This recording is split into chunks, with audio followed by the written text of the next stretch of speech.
As typical Chinese, we really enjoy gardening games. So the other day, when my boyfriend mentioned to me that there was a game called Celestial Empire, I rushed over to check it out. But when I saw the game screen, it didn't feel right. I was like,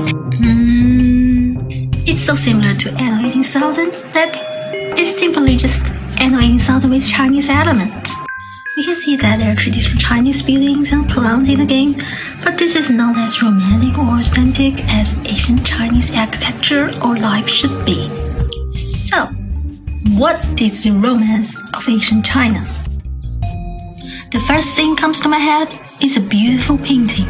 To some extent, ancient China feels like a combination of fine brushwork and freehand brushwork painting, both delicate and meticulous, but also wild and free.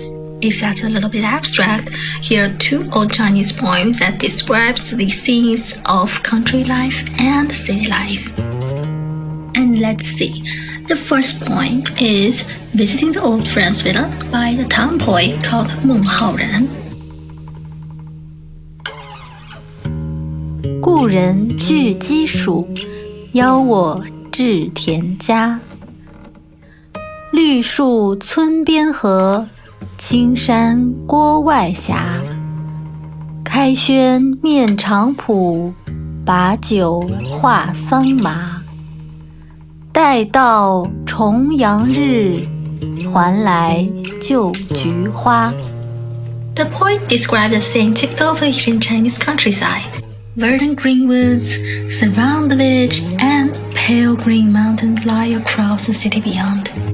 Pushing open the window to face a green farm with a glass of wine in hand, gossiping about the crop.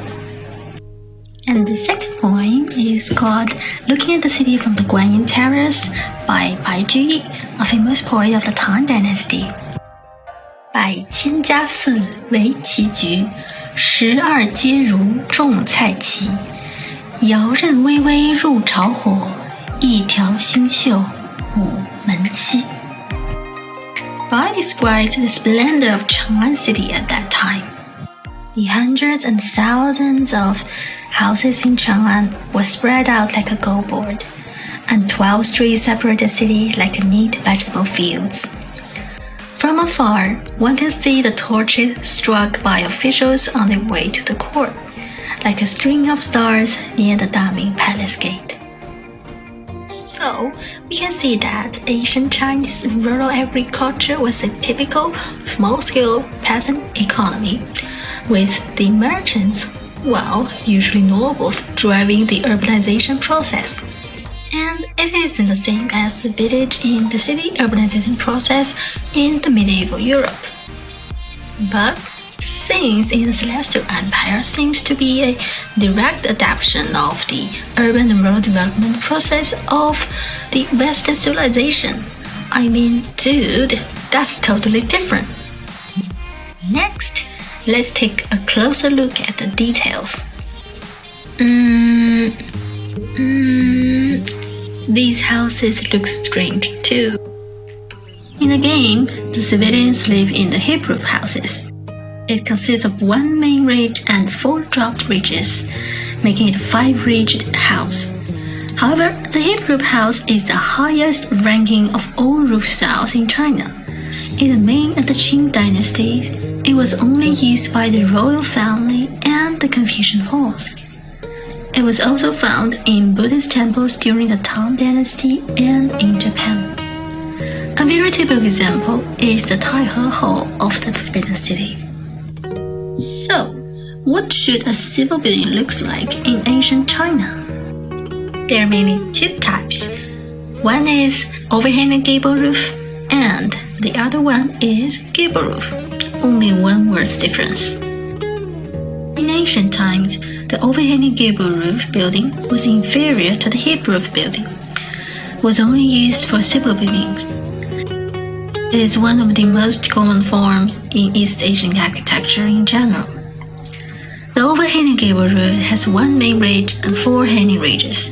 Each truss extends directly beyond the wall to support the roof section that overhangs the outside.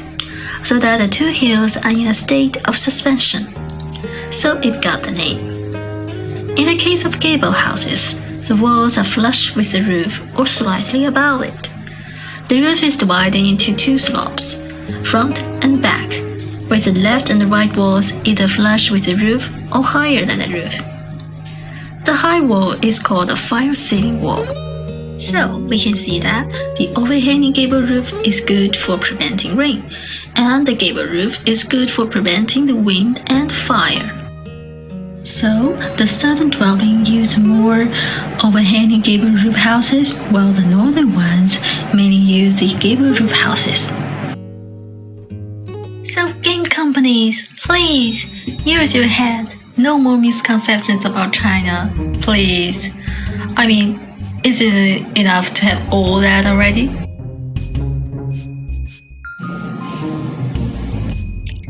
So that's all for today, and please follow and subscribe to know more interesting facts about China.